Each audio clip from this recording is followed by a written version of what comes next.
Hello there my fellow Holotable heroes and welcome to another fleet guide video. Now in this one I'll be going in depth how to use Chimaera to counter Leviathan after the latest series of buffs that Leviathan got back about a couple of weeks ago.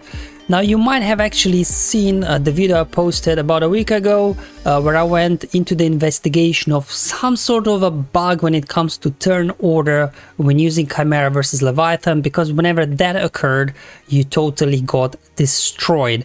Now we established, I think, out of this investigation I made in the video that it's not actually mechanics bug, that it looks like everything is working as intended, but it's only a visual bug when it comes to the display of the turn order in the UI of the game. Now, even though that was not a bug of mechanics, at least we gained the knowledge and understanding of how and when this happened. So with that in mind, I went back to the drawing board over the past few days, testing out different strategies with Chimaera versus Leviathan. And I think I've come up with something that's quite reliable. So with this new strategy that I'm about to share you in this video, I've done about 30 battles, and I think I lost only twice out of those 30 attempts. And even when I did lose, I was able to kill off the main key ship, so it would make for an easy cleanup in territory wars or Grand Arena if you would be using this counter. Now, as always in these in-depth guides, I'll first go through the mechanics of both fleets, then go through the RNG factors of the battle to keep an eye out, and finally show you the battles. So if you're just interested in the battles, as always, there'll be YouTube chapters below. Otherwise, let's first have a look at the Sith fleet. Now it's a lot of mechanics here. I'm not gonna cover everything, just key mechanics that we need to keep an eye out. So the first one will be the bombers one, because in the unique right here, whenever a Sith ally takes damage or evades an attack from an enemy, there is 80% chance for concussion mine to be placed on that enemy. So this is going to be what we'll be paying attention, because once concussion mines explode, they will also be landing days on you. Now there's 80% chance, so in most cases it does happen. Now this can be resisted as well, so even if it triggers that they want to place mine on you, you can still resist it and it doesn't happen. So in the initial opening sequence, as you will see with the RNG factors, this will play a key part in how we continue the battle from the opening sequence. And then this other piece we need to look at is Sith Fighter. Now lineups with Tie Dagger starting are very straightforward. There's hardly any RNG in them, but with Sith Fighter there is a little bit of RNG because of concussion mines, because once concussion mines explode, especially on a TIE fighter that's got no protection, it will drop below 100% health. And what happens when your guys drop below 100% health? From Sith unique, Sith allies will be gaining 25% turn meter, including Leviathan, including capital ship. That's why with Sith Fighter there's a little bit of more RNG involved in this one, just because of this turn meter gain. You have no control over whether that concussion mine on the opening attack will happen or not. But whether it happens or not, I devised two different approaches, which obviously I'll show you once we come to the battles. Now when it comes to Leviathan mechanics, that's really all key mechanics we need to look out for. There's a lot of happening in the background, but you don't really need to understand it, I think, in order to use Chimaera. Now when it comes to Chimaera, there's a little bit more going on. Let's first obviously look at Scythe. Is going to be the key component here, because Scythe again does a lot of things. I'm not going to go through everything, but the main key here really is from Scythe is that whenever your TIE fighters do have foresight on them, they will get marked. So it's essentially acting as a taunt, so enemy will have to go after them. And when TIE fighter and as well TIE defender dodge, they're feeding lots of turn meter over to your Chimaera, which obviously allows your Chimaera to keep up, even being slow with Leviathan and the enemies. Another key mechanic here with Scythe will be this special here. It will remove all the buffs, and then for each of these buffs removed, you gain one stack of formation, which obviously boosts your health and offense, which is pretty cool, because you will be able to hit really hard. And the other special here as well is pretty good, because you've got some health recovery and protection up as well on the target ally. So you will always want to put this on your TIE defender, just so TIE defender can keep going. Now speaking of TIE defender, you will bring it as the first reinforcement And obviously once you do get dodges and everything, more turn meter to the enemy. Then let's have a look at another ability right here. So whenever TIE Defender evades an attack with foresight, they will gain critical chance up for 2 turns. And why is that important? So we ensure we crit, and we can then obviously one-shot whichever target we go after. Now let's look at the critical chance on TIE Defender. There we go. So it's at 40% essentially, so an extra 25% chance you get as well from critical chance up, so that will be at 65%. And once we'll go at Chimaera, just keep this in mind, we'll get extra critical chance. And of course the basic deals damage 3 times, which is huge, because this really allows to eliminate any sort of RNG, whether you will one-shot obviously TIE Defender or Sith Fighter. It's pretty reliable, whereas basics from TIE Advanced and Imperial TIE Fighter, they just deal damage once, and obviously they do not have critical chance up, so it's less likely that you will one-shot the Sith Fighter. Okay, so let's look at the next ship here. What we'll look at is TIE Advanced, so let's go ahead and look at how we'll be utilizing TIE Advanced. Now the basic from TIE Advanced can't be evaded, which obviously is very important, so you eliminate that RNG of dodging when we will go for the one shot on Sith Fighter. And furthermore, the other special here that we will not start off with a basic in certain scenarios, because we don't want concussion mines landing on your TIE Advanced. So instead what we'll be doing with this ability is we will be gaining turn meter for each debuff on the target, and ability blocking them doesn't matter. The whole point is don't deal any damage in the opening to get concussion mine on TIE Advanced. Then you gain 25% turn meter, which will allow you to go ahead of your Imperial TIE Fighter and then go after Sith Fighter in certain situations. So this will be utilizing in the beginning just to eliminate that RNG of concussion mines landing on your TIE Advanced. And then as well, most importantly, whenever we do have TIE Advanced starting, and if all allies are Empire, Inquisitor or Sith, and TIE Interceptors in reinforcement, allied capital ships will be their cooldowns reduced, which will allow obviously to bring out TIE Defenders straight away. So speaking of TIE Interceptor, you will obviously want it as the reinforcement, and whenever we do reinforce it, if again all allies we will be applying target lock and buff immunity on all enemies, dispelling buffs on them, dispelling debuffs on our guys as well. However, this buff immunity and all this stuff can be resisted as well, so just something we'll be looking out for as well.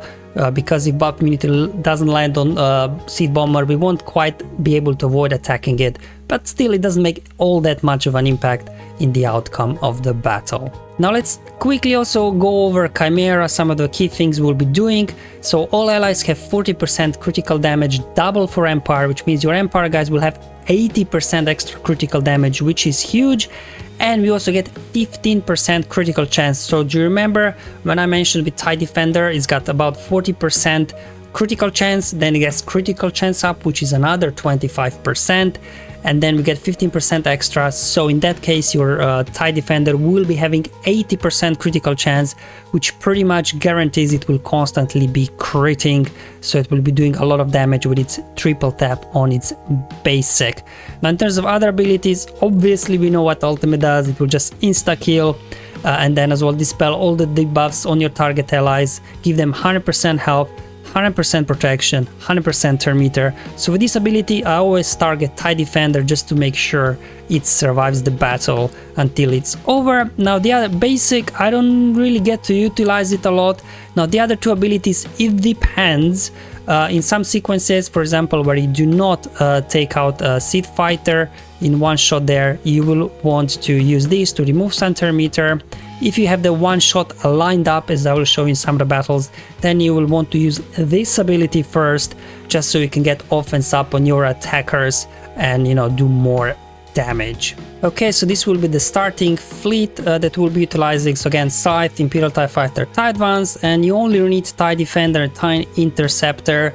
But when I'm playing in Fleet Arena, I just chuck in a couple of more reinforcements so that the game doesn't auto-place non-Empire, non-Sith ships in there in the reinforcement when you go back into another battle, and then obviously you lose that bonus of bringing in reinforcement straight away, because I've seen already a few people saying, hey, there's a bug, I can't reinforce straight away with Chimaera. And in all those cases, it was actually because they did not have a full Empire and Sith lineup. They had some other random reinforcements there that obviously cancelled out that bonus. Okay, so with the key mechanics out of the way, let's now hop over and talk about all that important RNG factors. So the first one is, will the concussion mines land on your obviously TIE fighter in the opening sequence or not? That's the only one we cannot avoid to begin with. TIE advanced we can avoid by not attacking. So there you go, in this case the concussion mine did land, which means that once our Imperial TIE fighter takes a turn, concussion mine will explode, it will drop below 100% health, and if Sith fighter is alive, well, when that happens, the enemies will be gaining bonus turn meter, which means both Leviathan and Sith fighter if alive, they will jump ahead the queue and go before all your guys. So definitely something very, very dangerous to look out for.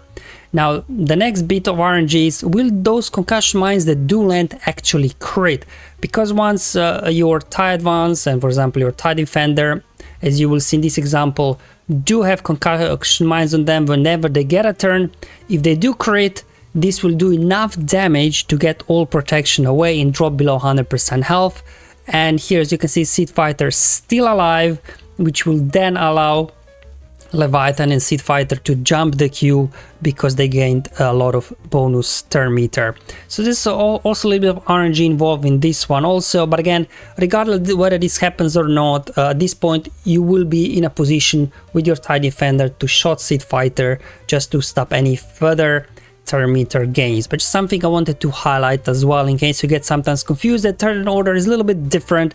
It can be because those concussion mines on your guys crit and removed all of your protection. Now the next bit of RNG we want to cover here and talk about is, will Sith fighter or if Tie Dagger in the starting lineup get one shot? Now I have seen where even I did land critical hit either with TIE fighter or TIE advanced. Those they were critical hits on there, they still didn't one shot. Obviously if you don't crit you have no chance of one shotting. That's why in many cases I actually like to line up TIE defender with a critical chance up, you know, that will get crit for sure and one shot that target. So definitely a bit of RNG there, but again, there are ways to work around it. And the final bit of RNG, will buff immunity land on bomber when you reinforce your TIE interceptor? Now, if you don't, you know, you can still work around it. It's not a big deal, but if you do, it will just make the battle a lot faster. Probably in those cases, like the enemy, they don't even bring in second reinforcement. You can finish off the battle very, very quickly, but just something I wanted to highlight as well that will a little bit impact how battle goes. Okay, mechanics covered, RNG covered. Let's go now into the first battle. So this is probably kind of the worst case scenario, and I'll just then work you know, towards better RNG. So just start off with the worst and then go towards the best. So this one, mines will stick, and as well we will not be able to one-shot Sith fighter. So opening sequence, always the same, not much of a choice here. Get a special attack there, get foresight, get mark. In this case, concussion mine did land. We go ahead, use special there with TIE advanced, not to deal damage, gain some bonus turn meter for TIE advanced. Here we dodge because of foresight, gain turn meter. We can now go ahead, bring TIE defender, use the special to get a stun over on Sith bomber. Okay, there we go. And let's go ahead and dispel all those buffs and gain lots of stack of formation so that we then can try now here with all this extra offense. One-shot Sith fighter, didn't crit there, unfortunately, so Sith fighter lives, and we'll just keep going. Now we can go ahead. Now in these cases where you don't one-shot Sith fighter, what you will want to do is use AoE just to push back some of the turn meter that enemy gained. Just push back, and now we can go ahead and wait for this bomber to be dispelled. So we can go ahead now, bring in a TIE interceptor, dispel the taunt, their buff immunity stick, which will help. But otherwise, let's go ahead, do an AoE, making priority number 1 to finish off Seed Fighter there. They'll get a few turns, but it's okay, we'll be dodging as well. We go, always with this ability, target your TIE Defender just to heal it up, gain some protection up. Seed Fighter is down, we don't have to worry about turn meter gains because we do have buff immunity on Seed Bomber. We can just ignore it for the time being because we'll kill it here with ultimate. With ultimate, again, I always target TIE Defender, just keep healing it up, because while TIE Defender is alive, you will likely win. If you do lose it, things can go downhill very fast. Just speeding through, because at this point, you know, you just need to clean up the rest of the board. And this battle actually took quite a while, just because the enemy used its ultimate. They were able to keep bringing out reinforcements over and over again. But even in this case, like I said, worst case scenario, kind of still able to outlast them just because of obviously all the dodging and healing up that we do have. There we go, getting a stun there.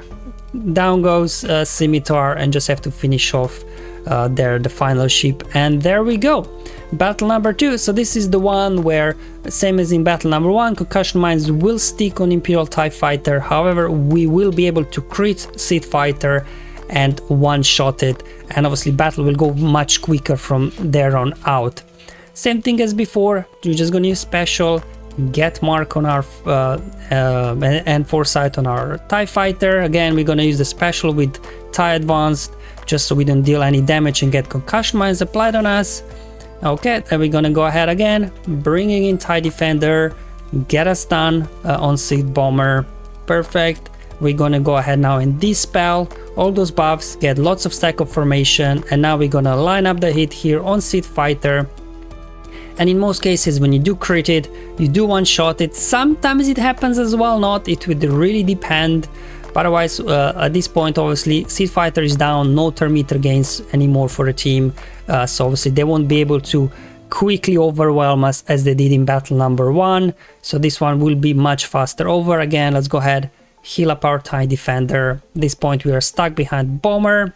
There we go. Okay, that's fine. Let's go ahead again, bringing in as a second reinforcement TIE Defender, dispel all those buffs. You can see this time we did not get buff immunity on Bomber, so we won't be able to go after somebody else. So we'll just keep going after Bomber here, try and finish it. Unfortunately, was not able to kill it off before I got to my ultimate, so I'll have to waste the ultimate there on Seed Bomber. But from here on out, finish off the Fury Interceptor, and now we just have to finish off the other ship as well. There we go, keep going. They might bring another reinforcement. It actually takes quite a while sometimes to burn for all these 30 stacks, just because it's constantly regaining it, but eventually you do prevail at this point. Obviously they don't have a whole lot going on. There we go, took care of Pulp Shuttle, and now just a couple of more hits over there, and that was a win in the end. And let's move on I guess, onto a good RNG where the TIE Fighter in the opening sequence does not get concussion mines on applied. Then you don't have to worry about turn meter gains, so you can play it a little bit differently. So this case, again, same thing still with Vader. We don't want Vader to get concussion mines and get crit then and feed turn meter, but because we did not get their concussion mines or TIE Fighter, we can play this little bit even safer, because we will be able to get another turn on our TIE Defender before actually they get a turn. So at this point, just keep hitting bombers so we don't trigger the taunt.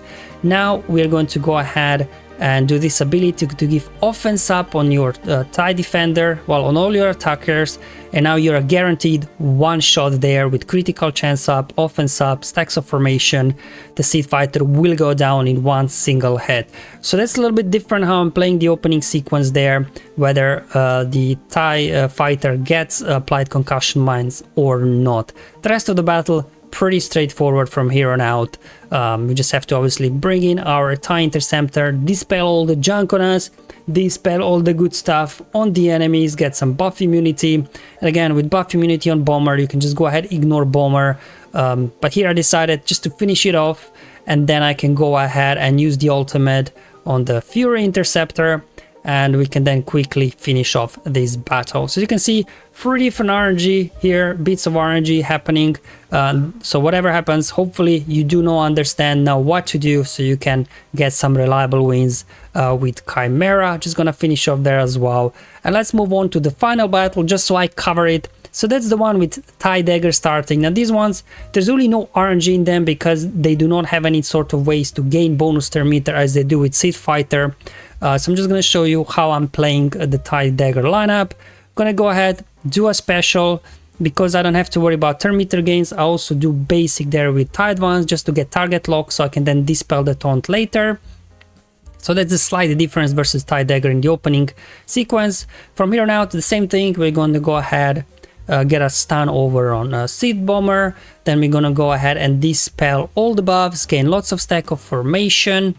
There we go. And here, sometimes what you can do is go off straight after Tie Dagger if you want. Again, sometimes can get one shot, sometimes not. It depends. If not, you've got now Tie Advance there to dispel the taunt again because we land the target lock in the first turn. Again, we line up, offense up, critical chance up, and then this will now finish off Tie Dagger guaranteed. That's why Tie Dagger is a lot less RNG based battle. There's no RNG, to be honest, really in it. With that sequence, you avoid any sort of RNG, whether you one shot or not. If you don't, there's that backup sequence that I showed you where you remove the taunt with Tie Advanced, line up, critical chance up, offense up on your Tie Defender. You can then just go ahead, finish off Dagger, and at this point, you're just again kind of finishing the battle. Clean up. They brought in Seed Fighter. Obviously, we'll try to make it priority to take Seed Fighter down. That should finish him as well. There we go. And now at this point, obviously, we just have to clean up with these two. Let's just go ahead. We got buff immunity over on Seed Bomber, so I'll just ignore it and wait for my ultimate to finish it off. Let's go ahead, get more formation, and I'm gonna go ahead, use the ultimate, insta kill Bomber. Now just a case of finishing off the Fury Interceptor, which shouldn't take too long with all this stack of formation. We have a lot of damage here on the field, just a couple of hits there, and this would be a win. So there you go, guys. That's all what I wanted to share with you in today's video. Hopefully it was useful and helpful, talking through some key mechanics as well as covering the RNG factors and slightly different ways of approaching these battles depending on the RNG and depending whether we have Seed Fighter or Tie Dagger. I did lots of testing, and with these battle sequences, again, I did 30 battles, lost only twice, so it's definitely very, very reliable, at least from my own experience. Thank you for watching, guys. I'll see you in the next one, but until then, have fun, enjoy life, and may the RNG be with you, my friends.